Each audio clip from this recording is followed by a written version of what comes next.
அவர் அடுத்த டிசைன் நேர வாரம் ஆரையாரும் கூட்டிக்கிட்டு வர படம் எடுக்க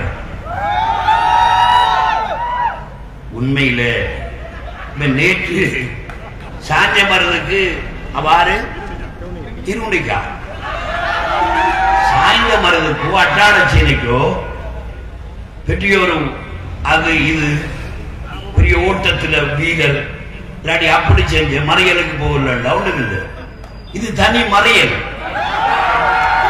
அதான் கூட்டிக்கிட்டு வந்து படம் எடுக்க ஆக்கள் வருவாங்களா? நாம பார்க்காத படமா? எத்தனை பேர் படத்தை பார்த்திருக்கோம்? இப்படி படம் காட்டுவதல்ல. அப்பொழுது ஒரு ஷான்பதுருதீன் கோட் பண்ணி சொல்றார், நீங்க யாரையும் எடுக்க வேண்டாம், நாங்கள் இப்பொழுது கௌபாவிலே இருக்கிறோம்.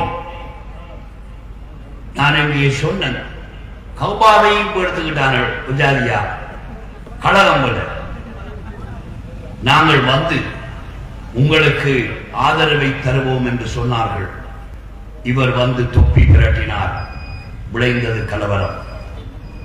நாங்கள் உங்களுக்கு வாக்களிப்போம், தேசிய பட்டியலை அணிலனைக்கு தாருங்கள் என்று கேட்டார்.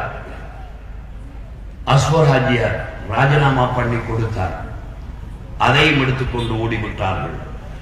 ஆகவே தலைமைகள், இந்த நாட்டினுடைய சிங்கள தலைமைகள், நமது தலைமைகளால் நாம் ஒரு விதண்டாவாத சமூகமாக, நன்றி கட்ட சமூகமாக, கேவலம் கட்ட சமூகமாக மாற்றப்பட்டுக் கொண்டிருக்கிறோம். இந்த 24 ஆண்டுகளுக்குள் ரவுப் ஹக்கீம் அவர்கள் இந்த சமுதாயத்திற்கு, அட்டாளச்சேனைக்கு அல்லது நாட்டிற்கு அல்லது அக்குரலைக்கு செய்த ஒன்றை சொல்லட்டும். நாங்க புதிய கடைக்கு போறோம். சஜித் பிரேமதாஸ் உண்மையாவே ஒரு சின்ன புள்ள பாவம், அது உங்களுக்கு தெரியாது. அதற்காக இப்போ ஒரு காலத்தில் நான் அந்த பால் போத்தல் கதையை சொன்னேன். அதை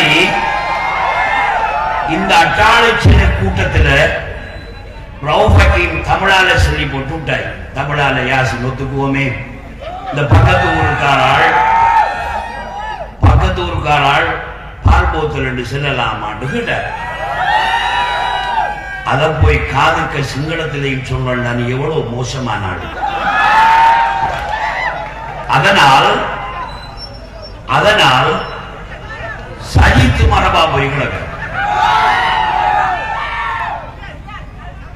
அது ஒரு காரணத்துக்காக சொல்லுவோம்.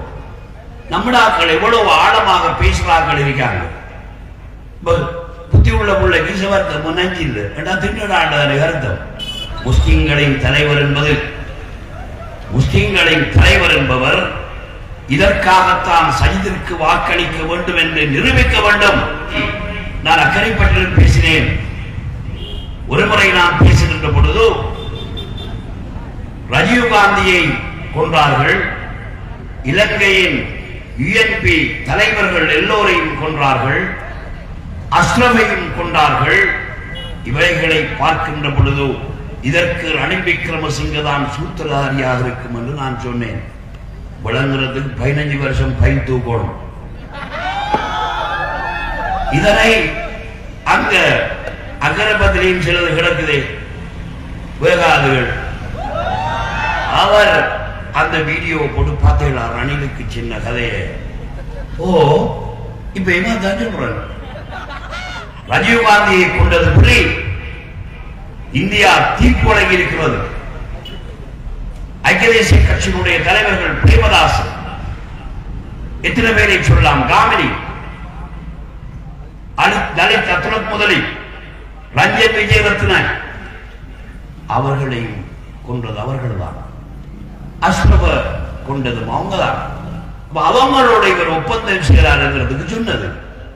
அதுக்கு என்ன வெடிச்சுட்டு கடும் நல்லம் என்று சொல்றா இல்லை.